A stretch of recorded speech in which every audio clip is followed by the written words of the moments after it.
Hi everyone. आज के इस क्लास में हम करने वाले हैं सीटेट साइंस के MCQ with explanation.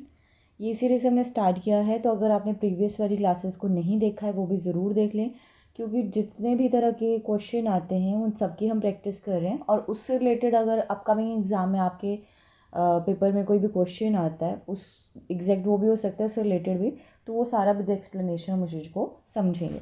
First question है, the longest snakes found in the world are. जिस सबसे लंबा सांप दुनिया में कौन सा है? इट्स वाइपर, एनाकोंडा, बोयस या फिर पाइथन, जालीदार पाइथन।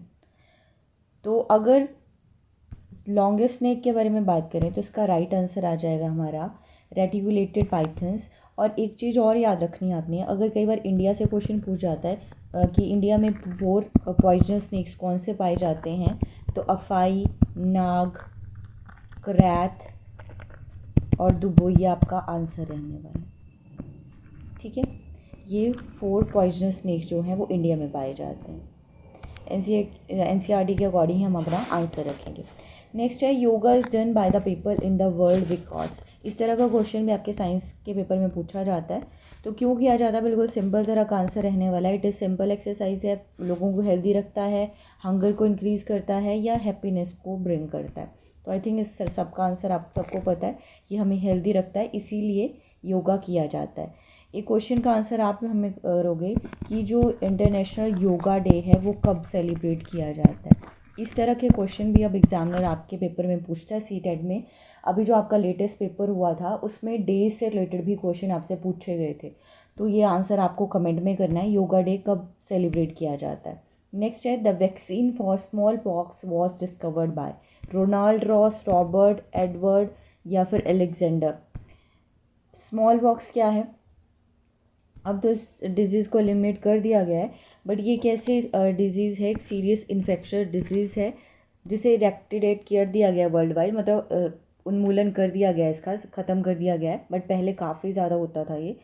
इसके सिम्टम्स में फीवर, हेडेक, वॉमिटिंग, बैक एक, मसल एक, ये सारी चीज़ें इंक्लूड रहती हैं। इस तरह का इन्फेक्शन हमारी स्किन पे हो जाता है, और ये जो है ये वेरियोला वायरस से होता है, जो कहाँ से फैलता है? एयर से फैलता है। मतलब ये एक तरह की छूत की बीमारी भी है। अगर पर्सन जो है वो बात करता है, कफ करता है, स्नीज़ करता है, तो उसके, छूत की नहीं बोल सकते छूने से, बट उसका जो वायरस है वो हम तक हमें कंटामिनेट कर सकता है, जैसे अदर वायरसेस करते हैं ना। बट ठीक है, अब इसे इरेक्टेट कर दिया गया है, मतलब इसका उन्मूलन कर दिया गया है, इसे ख़त्म कर दिया गया है थैंक्स टू द वैक्सीन, और जिसको डिस्कवर किया था एडवर्ड जीनर ने। ठीक है, नेक्स्ट क्वेश्चन है, which one of the following is use as preservatives. Preservatives क्या होते हैं? जो फूड को लंबे टाइम तक बचा के रखते हैं। तो अलग अलग तरह के प्रिजर्वेटिव्स आ जाते हैं, जैसे नाइट्राइड्स आ गया। नाइट्राइड एक कॉमन प्रिजर्वेटिव है। Sausage, hot dogs, deli meat वगैरह, पेपरोनी वगैरह, इन सब में इसका यूज़ किया जाता है। ठीक है, ये फ्लेवर को इम्प्रूव करता है, और साथ में ऑब्वियसली प्रिजर्वेटिव्स हैं तो काफ़ी टाइम तक, लंबे टाइम तक फूड चल सके, है ना। जब हम फ्रेश फूड नहीं पका पाते हैं तो उस केसेस में हम क्या करते हैं? पैक्ड फूड का यूज़ करते हैं, और वहाँ पे हमें प्रिजर्वेशन की ज़रूरत पड़ती है। अदरवाइज़ तो आपको पता है फूड नॉर्मली 2-3 दिन में ख़राब हो ही जाता है ना, जितनी ज़्यादा गर्मी होगी, ह्यूमिडिटी होगी। नेक्स्ट है, बेंजोइक एसिड भी एक प्रिजर्वेटिव है। इसमें एंटी फंगल इंग्रेडिएंट्स होते हैं। ये सॉसेज, जैम्स वगैरह में, जैसे जेली जैम्स आप देखते हो ना, कई कई मंथ तक सर्वाइव कर लेता है, तो वो इस तरह के प्रिजर्वेटिव्स की वजह से। कैल्शियम सॉर्बेट भी एक तरह का प्रिजर्वेटिव है। सोडियम बेंजोड भी एक प्रिजर्वेटिव्स है, एंड पोटाशियम नाइट्रेट भी एक तरह का प्रिजर्वेटिव है। ठीक है, तो अब ये सारे प्रिजर्वेटिव के नाम आपको याद रखने हैं, और हमारे पास जो ऑप्शन था उसके अकॉर्डिंग सोडियम बेंजोएट यहाँ पे राइट आंसर आएगा। ये भी एक तरह का फूड प्रिजर्वेटिव है। नेक्स्ट है, yeast is use for the production of.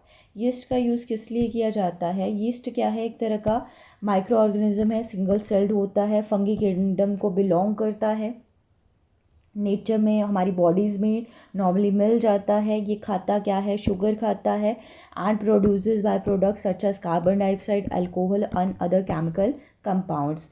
ये एसेंशियल इंग्रेडिएंट है बेकिंग के लिए, ब्रूइंग के लिए एंड वाइन मेकिंग के लिए, है ना। जैसे आटे में हम डाल देते हैं ना, फूल सा जाता है, बेकिंग के लिए आटा फूला हुआ चाहिए होता है हमें, वाइन मेकिंग के लिए यीस्ट जो है वो एसेंशियल होता है। तो यहाँ पे राइट आंसर हमारा क्या आ जाएगा, एल्कोहल आ जाएगा, use for the production of alcohol. Next question है माइटोकॉन्ड्रिया। माइटोकॉन्ड्रिया को एटीपी से रिलेट किया गया अगर, तो राइबोसोम को आप इनमें से किससे रिलेट करोगे, कार्बोहाइड्रेट से, फैट से, प्रोटीन से या विटामिन से। इस तरह के क्वेश्चन भी आपसे पेपर में पूछ लिए जाते हैं कि एक चीज़ का लिंक अगर इससे है तो दूसरे का किससे होगा। जैसे एप्पल अगर फ्रूट है तो लेडी फिंगर क्या होगा, है ना, तो ऑब्वियसली वो वेजिटेबल होगा। तो इस तरह के क्वेश्चन आपसे पूछ लिए जाते हैं। तो एक सेल क्या है, हमारा फंडामेंटल स्ट्रक्चर है, फंक्शनल यूनिट है हम सब लिविंग ऑर्गेनिजम्स के लिए, है ना। सेल जो कंटेन करती है वो राइबोसोम, जैसे अभी हमने देखा कि यहाँ पे पीछे राइबोसोम का क्वेश्चन दिया गया था, साइटोप्लाज्म, सेल मेम्ब्रेन, है ना, ये सारे क्या है इसके पार्ट्स आ जाते हैं माइटोकॉन्ड्रिया। माइटोकॉन्ड्रिया क्या है, एनर्जी हाउस कहा जाता है, ये इंपॉर्टेंट नोट है, इसे नोट कर लेना। माइटोकॉन्ड्रिया को क्या कहा जाता है, energy house of the cell. The system releases enough energy that is trapped to synthesise ATP, ठीक है। This energy is utilise by the cell to keep functioning. और इस एनर्जी का, क्योंकि हम क्या करते हैं, एनर्जी का यूज़ करते हैं, हमारी बॉडी जो है एनर्जी का यूज़ करती है किसी भी तरह का काम करने के लिए, फंक्शनिंग के लिए, ओके। तो ये क्या करता है, माइटोकॉन्ड्रिया क्या करता है, रिलीज़ करता है energy on breaking down food. और प्रोटीन जो है वो रिक्वायर्ड है for many cell activities. Protein या बाकी न्यूट्रिएंट्स के बारे में बात करें काफ़ी ज़्यादा ज़रूरी है। मेनली प्रोटीन के बारे में बात करें, ये damage repair and other chemical processes के लिए इम्पॉर्टेंट है। तो राइबोसोम्स क्या हैं, are the organelles that help in protein synthesis. They are found floating in the cytosol और attached to the endoplasmic reticulum.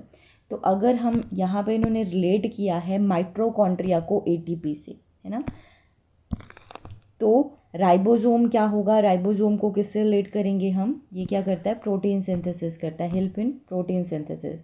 तो यहाँ पे राइट आंसर क्या आ जाएगा, प्रोटीन आ जाएगा, ठीक है। इस तरह का भी क्वेश्चन पूछा जाता है कि एक चीज़ को जब हम दूसरे से रिलेट कर पाते हैं। नेक्स्ट है, if the frequency of a simple pendulum is 2 hertz, how many oscillation will it complete in 16 second. आपको पता है फ्रिक्वेंसी और जो हमारा नॉर्मली टाइम है उसका इन्वर्सली प्रोपोर्शनल रिलेशनशिप होता है। तो अगर नंबर ऑफ ऑसिलेशंस निकालनी हो तो वो क्या आ जाएगी, फ्रिक्वेंसी इनटू जो भी ऑसिलेशंस हैं वो आ जाएगा, ठीक है। ऑसिलेशन का टाइम पीरियड है वो आ जाएगा, ठीक है। Number of oscillation is equal to frequency into time. तो फ्रिक्वेंसी यहाँ पे 2 दे रखी है, टाइम 16 दे रखा है, यूनिट सेम है तो हमें यूनिट को चेंज करने की ज़रूरत नहीं है। तो टोटल नंबर ऑफ ऑसिलेशंस हमारे पास कितनी आनी चाहिए, 32 आ जाएंगी यहाँ पे। तो राइट आंसर है हमारा 32। Formula, number of oscillation is equal to frequency into time. Next है, which one of the following metals burns if kept in air. इनमें से कौन ऐसी मेटल है जो जलने लग जाती है अगर नॉर्मल हम उसे ऑक्सीजन एयर में रखते हैं, ठीक है। तो राइट आंसर आई थिंक आप सबको पता है, सोडियम इसका राइट आंसर होगा। सोडियम जो है उसे क्या करना पड़ता है हमें, ये एयर में क्या कर सकती है, जलना शुरू कर सकती है, तो हम इसे ओपन एयर में नहीं रख सकते हैं।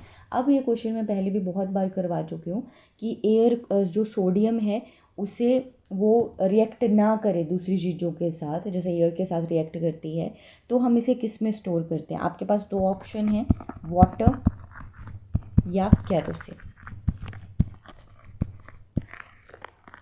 किस में सोडियम को स्टोर किया जाता है जिससे वो रिएक्ट ना कर पाए, है ना, जलना ना स्टार्ट कर दे।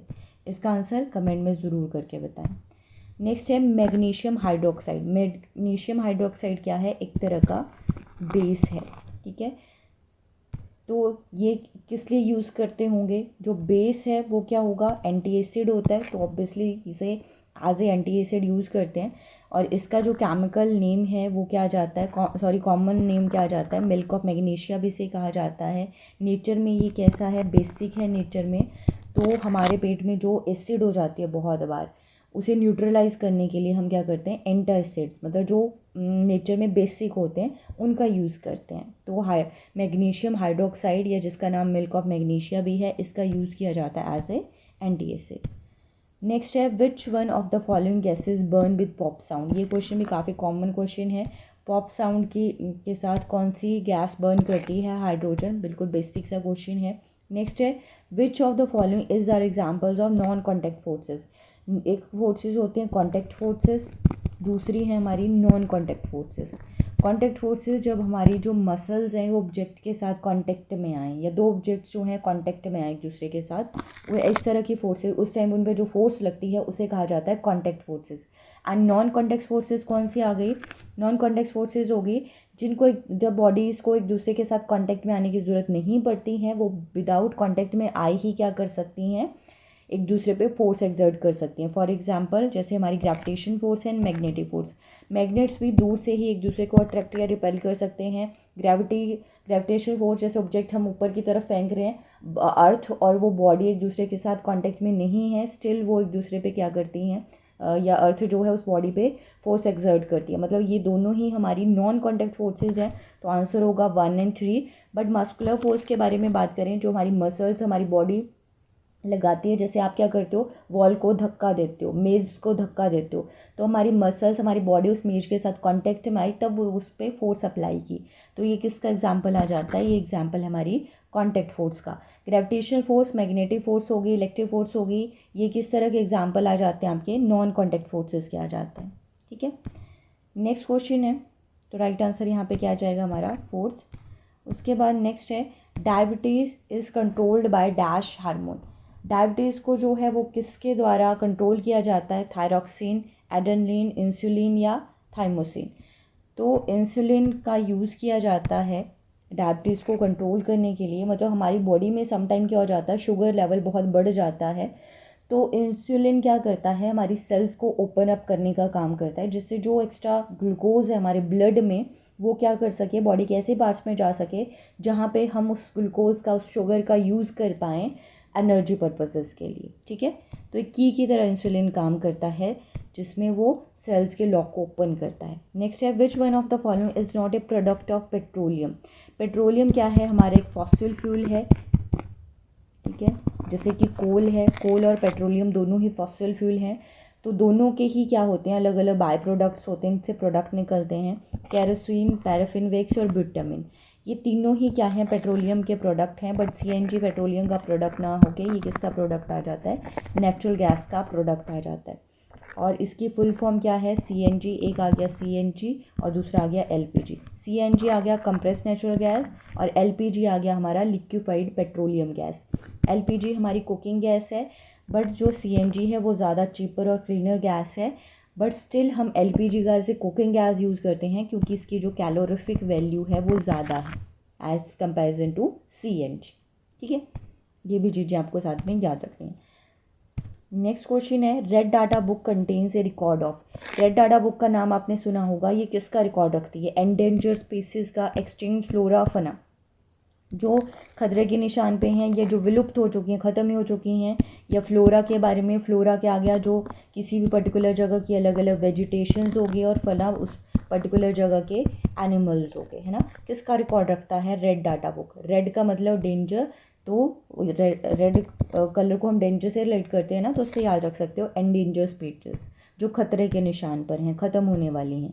नेक्स्ट है, why are the soles of shoes treaded. जो आपने देखा होगा, जो सोल हैं शूज़ के वो थोड़े इस तरह से बनाए जाते हैं कि ज़्यादा स्केट ना करे हमारा शू, है ना, उभरे हुए से बनाए जाते हैं। इसका रीज़न क्या है? To give the shoes more protection, decrease friction, increase friction या increase life of the shoes.